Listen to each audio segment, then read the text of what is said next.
Welcome back to 8th standard science class. We will be moving on to the next lesson, that is lesson 15, some natural phenomenon. Dear children, you had already learnt about wind, storms and cyclones in class 7th, and also how to protect from this natural disaster. And also you had learned that cyclones can cause a lot of damage to human life and property, and how to protect ourselves from this natural phenomenon. In this lesson, we are going to discuss about the charges produced by rubbing, transfer of charges, types of charges and their interaction, then lightning, how is lightning caused, earthquake, how is earthquake caused, and how to protect ourselves from lightning and earthquake, etc. Dear children, have you ever seen the sparks in the electric poles when the wires become loose? And also, have you seen the electric sparks in the socket when the plug is loose? Dear children, you are also afraid of lightning, which occurs when it rains. Even lightning is an electric spark, but it is on a huge scale. Ancient people did not know the cause of lightning. They thought that it is the wrath of God upon them. They were also very afraid of it.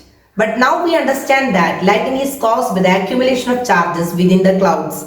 So we should not be frightened about that. We should take certain precautions, necessary precautions, in order to protect ourselves from these deadly sparks. Dear children, next we learn about the discovery of electric charge. Have you ever noticed when you take off or remove the polyester clothes or woolen clothes from your body, your hair stands on end? If you take off these clothes in the dark, you can also see a spark as well as hear a crackling sound. In 1752, Benjamin Franklin, an American scientist, discovered that lightning and the sparks are the causes of same phenomenon. However, it could not prove the single factor. It took 2000 years to realize this factor is electric charges. Developing charges by rubbing. Take a ball pen refill and rub it vigorously on a piece of polythene. Bring the refill close to the pieces of paper. What do you observe? We can see that the pieces of paper gets attracted towards this refill. Similarly, dear children, you can also rub, that is a comb, on a piece of cloth. Then bring it to near your hair. We can see that the hair stands erect. These objects, that is the ball pen refill as well as the comb, accrue small charges. So these objects are called as charged objects. In the process of charging, the hair as well as the paper pieces also get charged.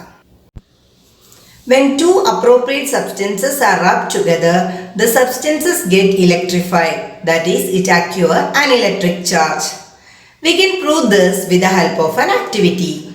Take a comb and rub it on dry hair. Now, bring this comb near bits of paper. You will notice that the comb attracts the bits of paper.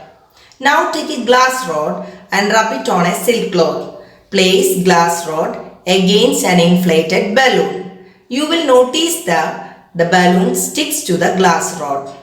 So we can conclude that the effect of rubbing is to produce a type of force which acts from a distance, and this force can attract as well as repel bodies. It is known as electrostatic force. The comb and the glass rod have acquired electric charge. Thus such bodies are said to be electrically charged.